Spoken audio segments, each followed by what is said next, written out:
एक बात बोले भैया, गरीबों का कोई नहीं होता है। जो गरीब होते ना उनका कोई नहीं होता है। गरीबों का तो केवल और केवल श्री कृष्ण होते हैं। गरीबों के तो केवल परमात्मा। मंच पर चढ़ने भी उन्हीं को मिलता है जो अमीर होते हैं। आरती में नाम भी उन्हीं का बोला जाता है जो तो या तो नेता हो या फिर अमीर हो। सच बता रहे हैं। हाँ, गरीबों का कोई नहीं होता। और दोस्ती भी अमीरों की ही अमीरों से होती है। गरीबों के कोई दोस्त भी नहीं होता। रिश्तेदार भी उसी के घर आते जो अमीर हो। मेरे माई बाप, हम भारत के लोगों से आज कथा का अंतिम दिन है और इस कथा के माध्यम से प्रार्थना करेंगे, ग्रेटर नोएडा के पागलों, तुम अमीरों का साथ देना या ना देना, पर एक बार उनके साथ जरूर खड़े हो जाना जिनका कोई ना हो।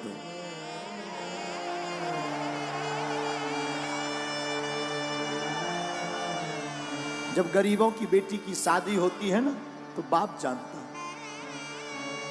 भूख क्या होती। त्योहार आते हैं, अमीरों के घर पर तो तरह तरह के पकवान बनते हैं।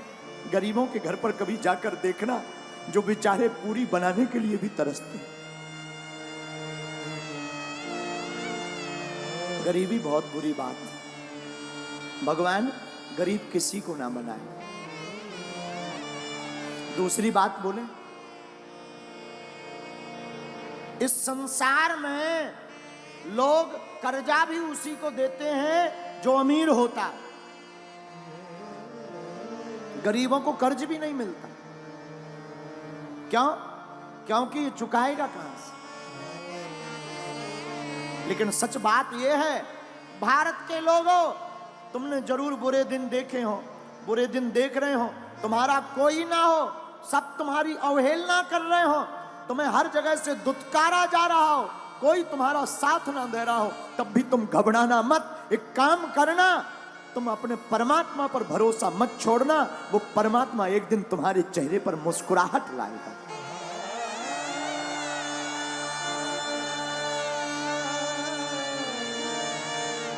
लाए। हमने अपनी जिंदगी में बहुत सहा है, बहुत सहा। अपने जीवन काल में हम जहां रहते हैं, छतरपुर जिले में हमारा गांव है गड़ा गांव। गड़ा गांव छोटा सा गांव है, अब तो ठीक है, छोटा सा गांव। पिताजी तो हमारे कुछ करते नहीं थे। हमारे जीवन का एक बाकिया है जो हमें बार बार याद आता है। हमको रही होगी हमारी अवस्था 8-9 साल की। हमने अपनी माताजी से कहा, माताजी स्थिति तो बड़ी बेकार है। भिक्षा मांग करके हम गांव में जाते थे, भिक्षा मांग कर लाते थे, उसी से भोजन बनता था। कई बार तो चावल की रोटी खाकर दिन गुजारे।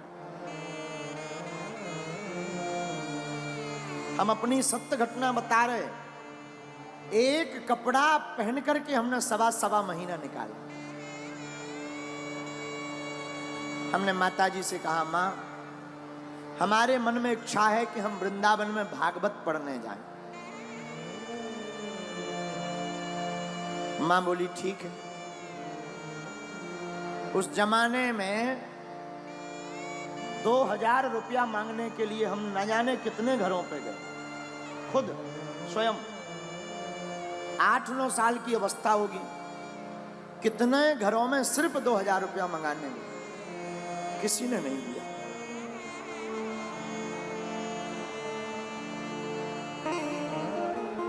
आज भी वो दिन याद आ जाते हैं।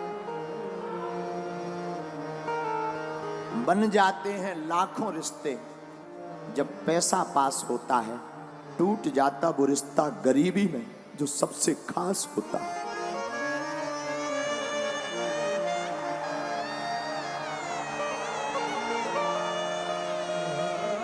कितना भी प्रिय रिश्ता हो, अगर तुम्हारे जेब में कुछ नहीं होगा तो कोई नहीं पूछेगा।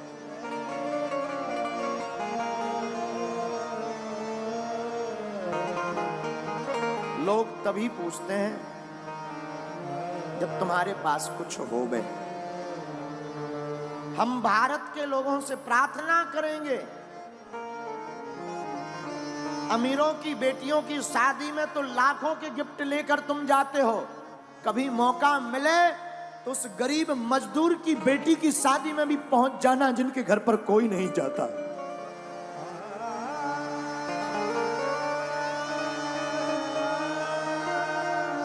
हमने अपने जीवन की भूख से शिक्षा ली, इसलिए बागेश्वर धाम पर 4 साल से निःशुल्क अन्नपूर्णा भंडारा चलाया।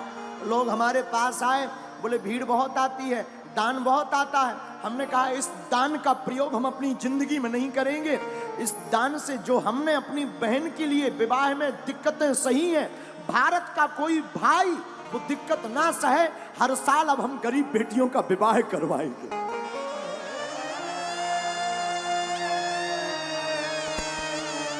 क्योंकि हमने तो सह लिया, हमने भूख भी देखी। माई बाप आज जरूर बैठकर कथा कर रहे हैं, हनुमान जी की कृपा है।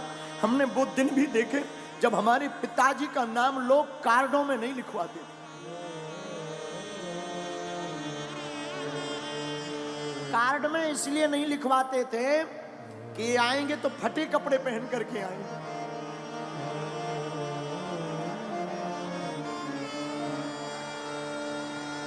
फटे कपड़े पहनकर आएंगे तो बेइज्जती हो जाएगी। अपनी बेइज्जती से बचाने के लिए कार्डों में नाम नहीं लिखवाते थे, लेकिन हमने भी हार नहीं मानी। हमारी माँ कहती थी बेटा भगवान के घर देर है अंधेर नहीं, तुम बागेश्वर हनुमान जी को पकड़े रहो, एक दिन आएगा। माई बाप कभी उस पिता के दिल से पूछना जिसकी बेटी घर पर हो, घर पर खाने का भी दाना ना, कभी विचार करना। अंधेरी रातें हो, हमारा तो बचपन काल पूरा अंधेरे में गुजरा। एक कमरा था 16 बाई 12 का, गर्ग जी एक कमरा 16 बाई 12 का, वो भी छप्पर का, उसमें खप्पर। और बरसात आती थी तो आफत आती थी। बरसात में पलंग के नीचे हमसे छोटी बहन और भाई तीनों बैठ करके बरसात को निकालते थे, क्योंकि पूरे कमरे में पानी भर जाता था।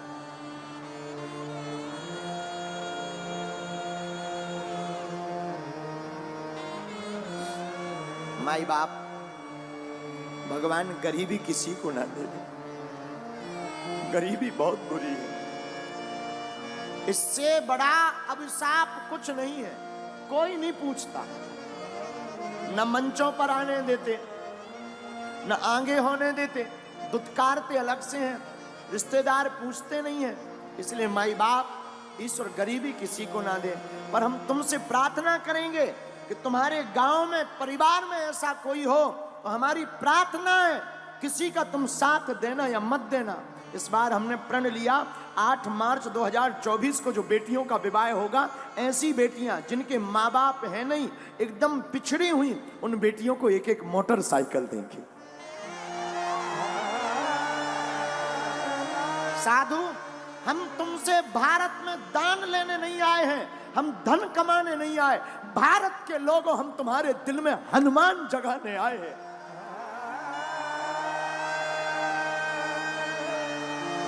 हमारा सिद्धांत सिर्फ हनुमान का है। हमारा सिद्धांत सिर्फ इतना है कि सनातन धर्म धर्म धंधा नहीं है। सनातन धर्म पूरी दुनिया का सबसे बड़ा धर्म और करुणा का धर्म है।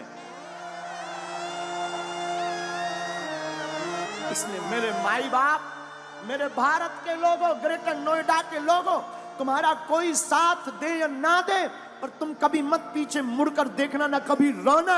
मौका लगे तो मेरे बागेश्वर धाम पर आ जाना, मेरा दर खुला है, वो खुला ही रहेगा।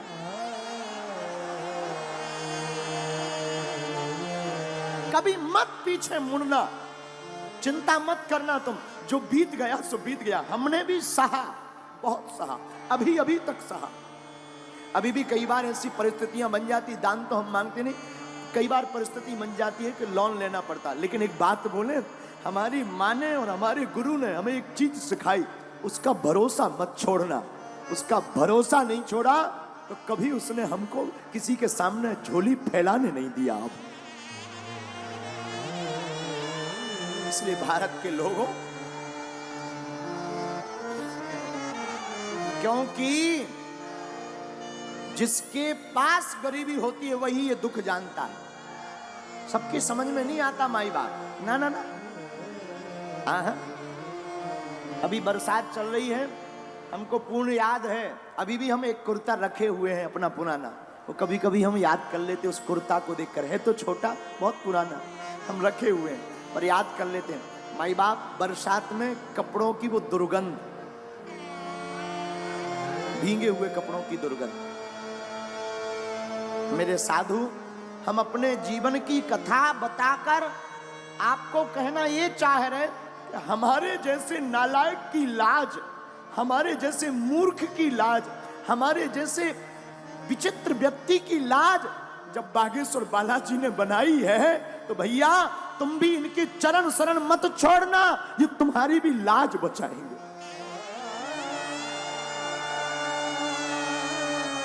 हम ना तो पढ़े लिखे हैं, ये जो आप टीवी पर देख रहे हैं ना, ये हमारा पुराना घर है। यही वो घर है जिसमें हमने अपनी जिंदगी की शुरुआत की, जिसमें हमने अपने जिंदगी को जिया। ये घर ना आज भी कई बातों को संजो करके रखे हुए।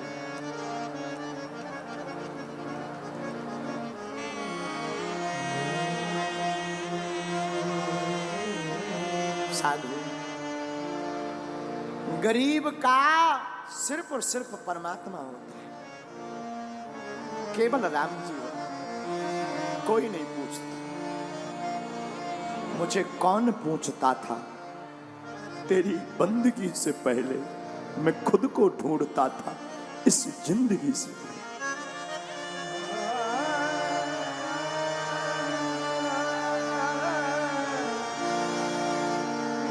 इस भारत में गरीब सिर्फ ताली बजाने के काम आता है, नेताओं की रैलियों में भीड़ बढ़ाने के काम आता है, या मंच के सबसे लास्ट में ताली बजाने। हमारा तो बस नहीं चलता, हमारी तो मजबूरी है। हमारी तो सबसे बड़ी मजबूरी है कि अगर हम इन लोगों को साथ नहीं देंगे, इन लोगों को मंच पर नहीं चढ़ाएंगे, तो कौन टेंट लगाएगा, कौन व्यवस्था बनवाएगा। वरना हमारी दिली इच्छा तो ये है कि सबसे लास्ट में जो बैठा है वो मंच पर आने का अधिकारी है। लेकिन करें क्या, हमारी मजबूरी है, हमारे हाथ बंधे हैं, इतनी व्यवस्था है नहीं, इतना धन है नहीं। लेकिन फिर भी जब कभी हमारे पास व्यवस्था हो जाती ना, तब हमने एक प्रण लिया, हम जंगल में जाकर आदिवासियों वनवासियों के बीच में जाकर अपनी तरफ से, धाम की तरफ से खर्च करके टेंट लगाकर उनको यजमान बनाकर कथा करवाते हैं। फिर वो मंच पर आते हैं, वो मंच पर आरती करते हैं और बड़े बड़े नेता नीचे बैठकर उनके लिए ताली बजाते हैं। तो हमें बड़ा मजा आता है। क्यों? बुरा मत मानना, हम किसी की बुराई नहीं कर रहे, हम आपको आईना दिखा रहे हैं जो गुरु का दायित्व है, जो साधु का दायित्व है, हम वो तुम्हें सिर्फ बता रहे। क्षमा करना, तुम इतने बड़े मत बनना कि कोई तुम्हें पा ना सके, इतना बड़ा बनना कि कोई गरीब तुम्हारे बगल में खड़ा हो जाए तो वो भी बड़ा हो जाए। और हम तो अपने बालाजी से यही प्रार्थना करते, जो हमने भोगा है, जो हमने दुख पाया है, बालाजी करे कोई ना पाए, कोई ना पाए। और जितने लोग आज यहाँ बैठे हैं, हनुमान जी करें कि जाओ तुम्हारी झोली ऐसी ही भरती रहे, तुम्हारे काले दिन बुरे दिन आज से ही दूर हो जाएं, तुम्हारी जिंदगी में आज से ही खुशियां भर जाएं। जिन जिन ने कथा सुनी, जाओ तुम पर हमारे हनुमान जी की, सन्यासी बाबा की जैसी उन्होंने हमारी लाज राखी, तुम्हारी भी वो राख है।